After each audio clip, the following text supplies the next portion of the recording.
Sementara yang namanya ajal tidak bisa meleset 1 detik, tidak boleh kurang dari 1 detik, tidak boleh lebih dari 1 detik. Lalu bagaimana kita percuma kita berdoa seperti itu dong Ustaz? Saya ini pernah Islam, balik ke Kristen, balik lagi ke Islam lagi. Itu gimana itu ceritanya Pak Ustaz? Agama lu kayak angkos bolak-balik. Udah Pak. Apaan? Pakai. Kok. Balik.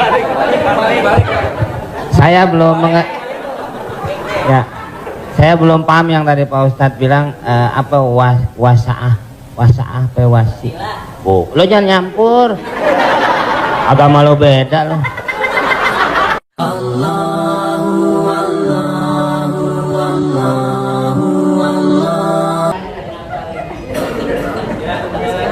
Ada yang nanya lagi ya?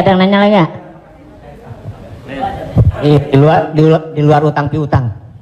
Saya mau tanya ini Pak Ustadz, kan kalau ada teman yang ulang tahun, kita suka bilang selamat ulang tahun, kita doakan semoga panjang umur. Sementara yang namanya ajal tidak bisa meleset 1 detik, tidak boleh kurang dari 1 detik, tidak boleh lebih dari 1 detik. Lalu bagaimana kita percuma kita berdoa seperti itu dong Ustadz? Iya kan? Ya itu, enggak ya? Terima kasih Ustadz.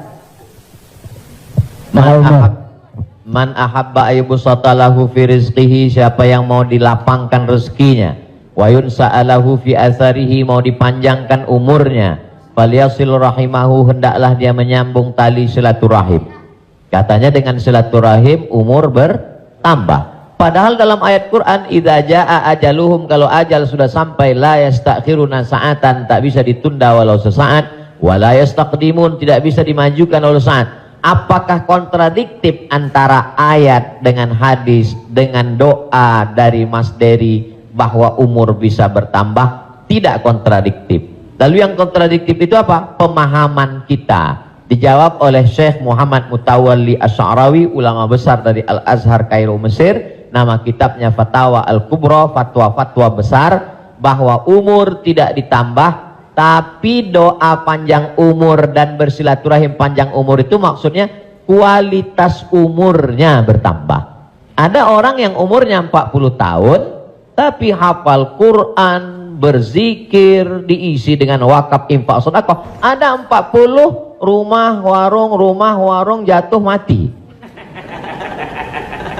Jadi yang dimaksud kita doakan, semoga Mas Dery dan semua paski kita semua panjang umur. Maksudnya umurnya berkualitas, berisi.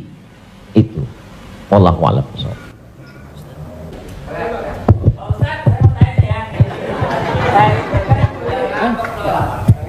Pak Ustadz, assalamualaikum. Assalamualaikum warahmatullahi wabarakatuh Pak Ustadz. Saya ini pernah Islam, balik ke Kristen, balik lagi ke Islam lagi. Itu gimana itu ceritanya Pak Ustadz? Innalladzina amanu, beriman, summa kafaru, murtad, summa amanu, kemudian beriman, summa kafaru, murtad, summa zdadu kufran, maka barulah tidak diterima. Jadi kalau Islam setelah itu dia murtad, balik lagi ke Islam, maka dia diterima. Amanu summa kafaru summa amanu summa kafaru summa zdadu kufran, ini baru tidak diterima. Oleh sebab itu mudah-mudahan Bang Tigor istiqomah dalam iman dan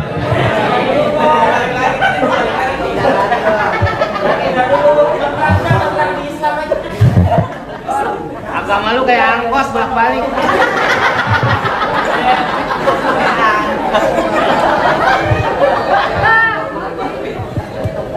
Tapi saya sudah tetap sekarang. amin.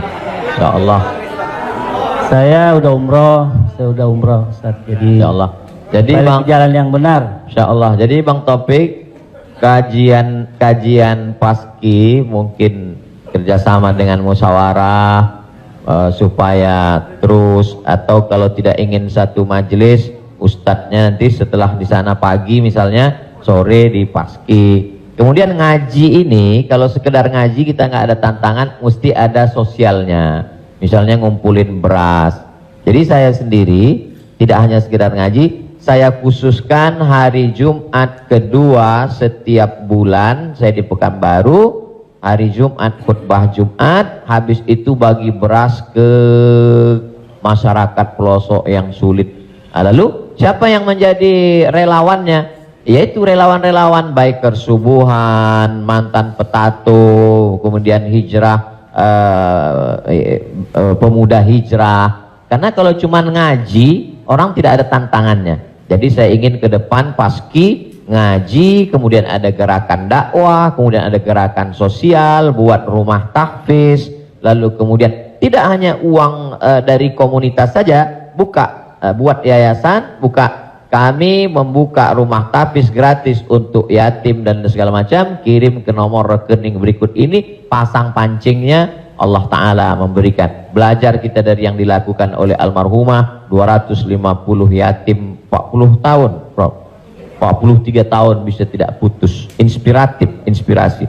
Jadi kalau mau, maka kita bisa ikuti jejak, sehingga kita, jadi kelanjutan itu, maka Bang Tigor dan abang yang lain, dia akan terpacu terus untuk datang setiap kajian pekanan, lalu kemudian memperbaiki tahsin bacaan Qur'annya, lalu kemudian meluruskan kajiannya, kemudian ada konsultasi dengan ustadz, tanya jawab dan lain sebagainya. Wallahu a'lam.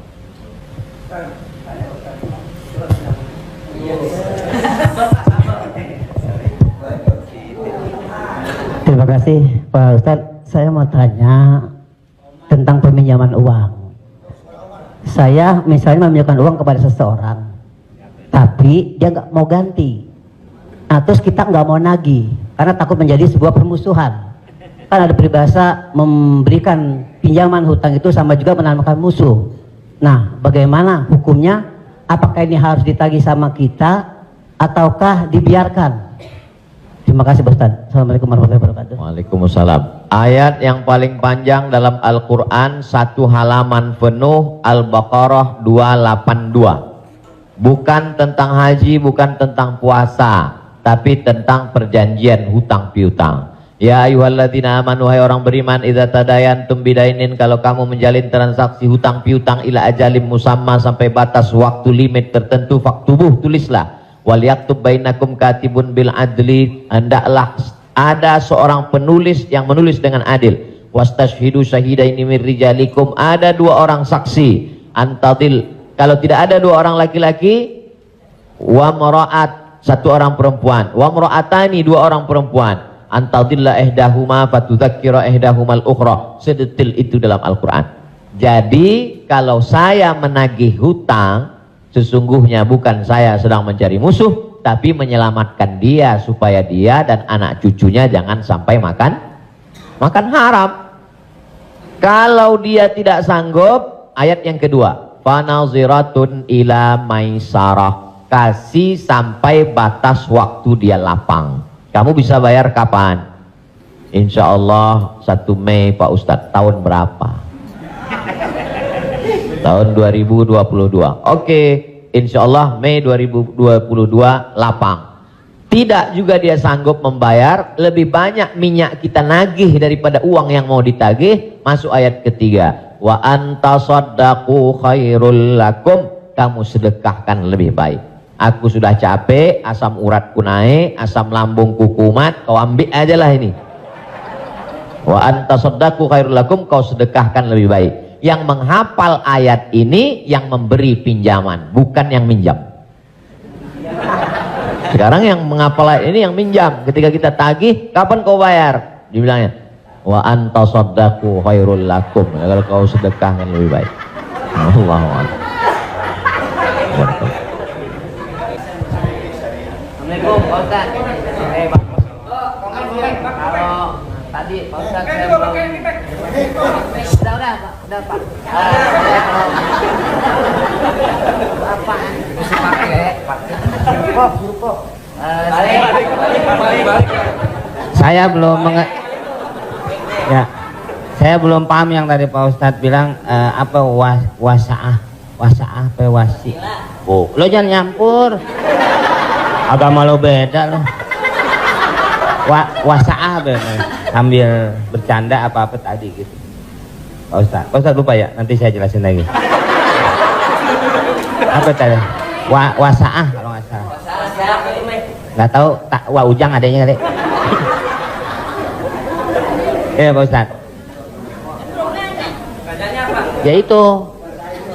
Wasilah. Bukan. Wasaah apa wasiah? Tentu baik, tentu buruk. Wassalam habis dong. Ya? Sa'ah wa sa'ah. Nah, itu Pak Ustaz. Sa'ah. Jadi ketika itu ucapan hadis Nabi. Ada seorang sahabat, dia datang menemui Nabi. Kenapa ketika kami duduk bersamamu ya Rasulullah di dalam Masjid Nabawi, di majelis ilmu, kami merasa dekat dengan Allah. Kami merasa takut kepada Allah. Tapi ketika kami pulang ke rumah, ketemu dengan anak istri bersenda gurau, kok rasanya beda.